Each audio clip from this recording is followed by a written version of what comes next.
पहाटे 4 वाजता दर्शनाच्या लाईनीत. जय श्री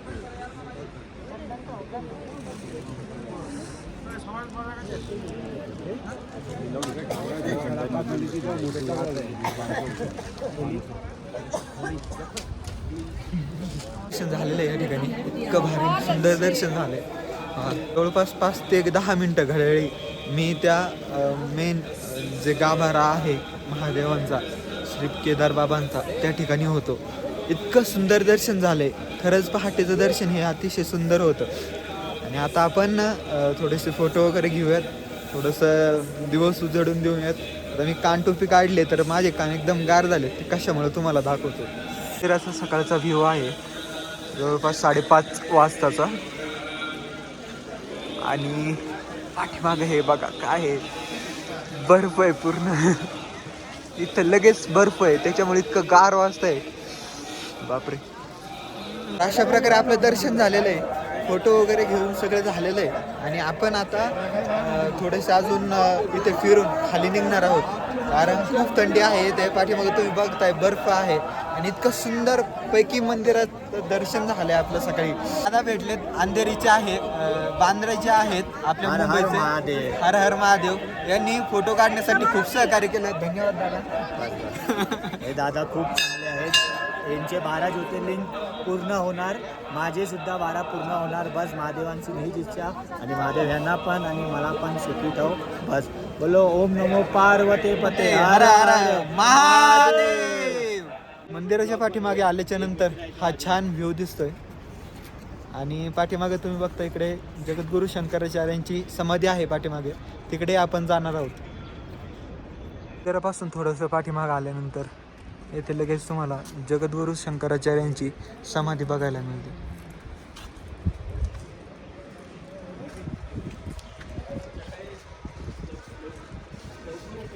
आद्यगुरू शंकराचार्य. तर ही आहे जगद्गुरू शंकराचार्यांची समाधी. रामकृष्ण हरी माऊली. आपण आलो आहोत आज केदारनाथ येथे. आणि मुंबईचे आपले भाऊ भेटलेत. रामकृष्ण हरी. जय श्री केदार. जय श्री केदार. आणि आपण येथे मस्त फोटो वगैरे घेऊन, या क्लायमेटचा व्ह्यू घेऊन आपण आता खाली निघणार आहोत. एकदा तुम्ही क्लायमेट हे बघून घ्या.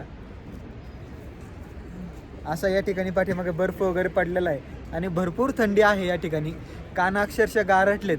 पण तरीही फोटो घेण्याचा मोह काय आवरत नाही. इतकं भारी सुंदर ठिकाण आहे. तर हे सगळे दादा आपल्याला इथे भेटलेत. हे मुंबईचे आहेत, प्रॉपर बांद्रा येथे राहतात. आणि ते ट्रॅव्हल एजन्सीच्या माध्यमातून आपले केदारनाथ येथे आलेले. दादा काय म्हणाल तुमच्या ट्रिपबद्दल? बस खूप मस्त. बाबांनी दर्शन दिले आम्हाला. बाबांचे खूप खूप आभार. इथे येऊन असं वाटलं की आम्ही स्वर्गात आलो आहे.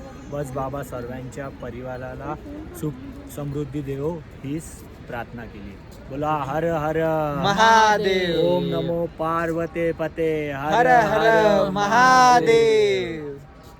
जय श्री केदार. जय श्री केदार. जय श्री केदार. जय श्री केदार. मंदिरापासून जवळ असलेलं हे हेलिपॅड काल आपण बघितलं नव्हतं अंधार असल्यामुळं.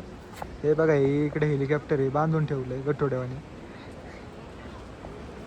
अशा प्रकारे हेलिपॅड आहे. इथून 200 मीटर समोर मंदिर आहे.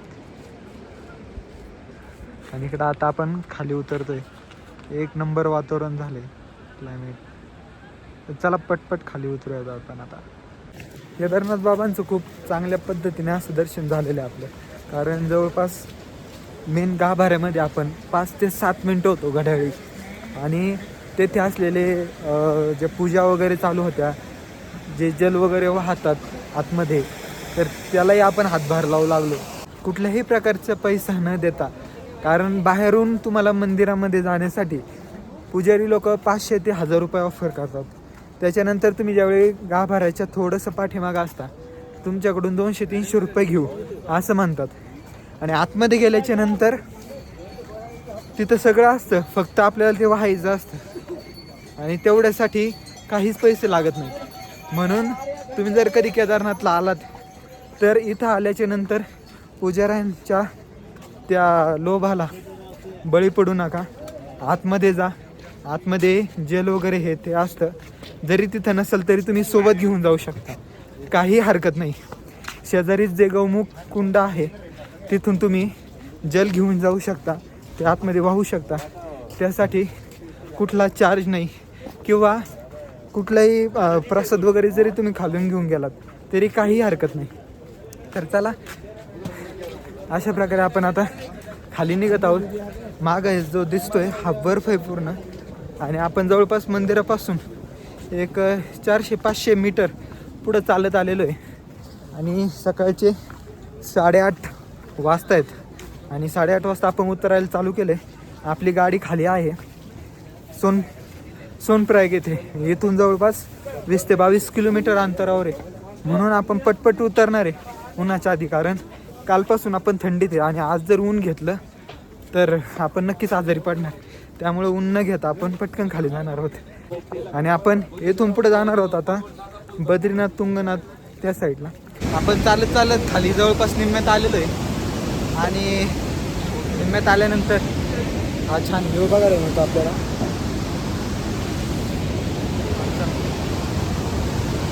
आणि आता हे फुलामुळे दिसत नाही, भारी व्ह्यू आहे इकडे वरती म्हणून.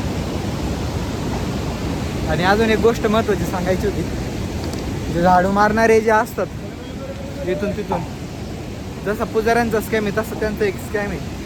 तो स्कॅम म्हणून सांगतो तुम्हाला. त्यांचा एक ठरलेला मंत्र आहे. तर काय मंत्र आहे? जय बोले म्हणतात, जय बोले. आपण म्हटलं का जय बोले, अरे कुछ चाय पेनी के लिए दे दो 10-20 रुपया. मला वाटलं पण होतं वरती सुरुवातीला द्यायला पाहिजे. जरा वेळ म्हणजे असं थबकलो जरा आणि बॅग बघायला लागलो, कारण खिशात काहीच नाही ठेवलेलं. बॅग बघता बघता लगेच दुसरा झाडूवाला होता, तो त्याच्याजवळ आला. म्हणलं आपलं चला, कारण जे भिकारी असतात त्यांच्या हातात काहीतरी कटोरं वगैरे असतं आणि चांगले असतात ते हातापायाने, तरी भीक मागतात. पण ही नवीन स्टाईल आहे, ही मला केदारनाथला आल्यावर कळाली. चला असो, प्रत्येक ठिकाणचं नवीन काहीतरी बघायला भेटतं. हे बघा साप सुरू आहे. फायनली आपण पोहोचलो आहे गौरीकुंडला. आत्ता 12:30 वाजता आहेत. 8:30 वाजता आपण निघालो होतो, आता 12:30 वाजता आहेत. म्हणजे जवळपास आपल्याला 4 तास लागलेले आहेत उतरायला. आणि काल आपण बरोबर 3 वाजता इथून निघलो होतो आणि वरती बरोबर 9 वाजता गेलो. म्हणजे 6 तास आपल्याला चढायला लागले. म्हणजे चढायला 6 तास आणि उतरायला 4 तास, असा गौरीकुंडपर्यंत आपण टाईम सेव्ह केलेला आहे. तर ही बॅग आणि हेल्मेट आपण इथं ठेवलं होतं. हॉटेल गोस्वामी म्हणून आहे शेरसीमध्ये. जवळपास 4-5 किलोमीटर सोनप्रयागपासून पुढे आल्यानंतर हे हॉटेल आहे. पाठीमागे बघता तुम्ही. तिथं आपण बॅग वगैरे ठेवली होती. आपल्या मित्राच्या ओळखीचं दुकान आहे. तर चला आता ते लोड करून आपण पुढे निघणार आहोत तुंगनाथ साईडला. बघूयात तिकडची काय परिस्थिती. जर रोड वगैरे असेल व्यवस्थित तर आपण मंदिरापर्यंत आज सहज पोहोचू, कारण आता 3 वाजलेत. काय होते चला बघूयात. तर सोनप्रयागहून गाडी घेतल्याच्या नंतर आणि बॅग वगैरे कलेक्ट केल्याच्या नंतर आपण चाललो होतो तुंगनाथाकडे. आणि मध्ये आपल्याला लागलं उखीमठ म्हणून. तर उखीमठ म्हणजे या गावाचा नेमकी इतिहास किंवा या मंदिराचा इतिहास म्हणजे नेमकं काय, तर त्याला तो जाणून घेऊयात. मित्रांनो, हे आहे उखीमठ म्हणून. येथे भगवान ओंकारेश्वराचं मंदिर आहे. या मंदिरामध्ये भगवान केदार बाबांचे 6 महिन्याचं वास्तव्य असतं. आणि त्याचसोबत मध्यमेश्वर जे पंचकेदारपैकी एक आहे त्यांचंही वास्तव्य इथं असतं. तर अशा प्रकारे असलेलं हे मंदिर. येथील वगैरे घेऊन आतमध्ये मोबाईल अलाउड नसल्यामुळे आपण तिथलं काही व्हिडिओ वगैरे घेतला नाही. तर चला, भगवान केदारनाथांच्या मंदिरासारखाच कळस असलेलं हे मंदिर बघून तुम्हाला हे आधी माहीत होतं का, की भगवान केदारनाथ 6 महिने केदारनाथमध्ये आणि 6 महिने कुठं असतात? जर माहीत असेल तर नक्की कमेंट करून कळवा. रामकृष्ण हरी. जय श्री केदार.